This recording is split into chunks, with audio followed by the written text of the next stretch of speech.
वहाँ पे होस्टों ने लाइव गंद कर करके उस प्लेटफॉर्म को इतना गंदा कर दिया है कि वो सवाए बदनामी के कुछ नहीं है।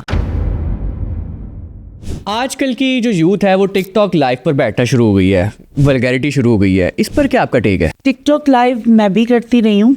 अच्छा, क्या और अभी भी कभी कभी गेस्ट पे दोस्तों के साथ बैठती हूँ। टिकटॉक लाइव के बारे में अब ऐसा समझा जाता है कि वहाँ पर बैठ के सिर्फ गालियाँ या गलत पनिशमेंट्स ही होती हैं। टिकटॉक लाइव कोई भी मैंने बताया प्लेटफॉर्म बेसिकली तो वो इंटरटेनमेंट का है। बिल्कुल, एज अ होस्ट आपने पब्लिक को इंटरटेनमेंट करवानी है। बिल्कुल ठीक है। अभी वही बात फिर रिपीट होगी। ये तो आपके बस में है कि आपने अच्छा करना है कि बुरा करना है। बिल्कुल ठीक है। वहाँ पे होस्टों ने लाइव गंद कर करके उस प्लेटफॉर्म को इतना गंदा कर दिया है कि वो सवाए बदनामी के कुछ नहीं है। ऐसे ही है।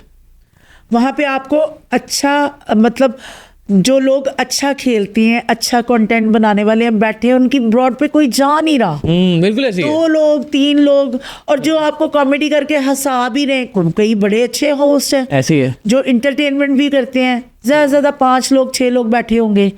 या तो वहाँ पे अब और सिस्टम चल गए हैं, या इखलाकियात से तो गिरी हुई हरकतें। इखलाकियात से गिरी हुई बातें, बिल्कुल ऐसे ही है। या जो लड़कियां खूबसूरत हैं उनके जो फ्रेंड्स बन जाते हैं, या उनके ही दोस्त इर्द गिर्द के, वो उनको सपोर्ट करेंगे और किसी को नहीं करेंगे। बिल्कुल ऐसे ही है। और वल्गैरिटी जहाँ पे चल रही है वहाँ 10,000 बंदा बैठ के देख रहा होता ऐसे ही है। है। ब्रॉड पे 4,000 व्यूज़ 5,000 व्यूज़ बिल्कुल। और लाइव बैठ के देख रहे हैं। तो इट्स मीन कि पब्लिक भी इन्वॉल्व है वल्गैरिटी को प्रमोट करना।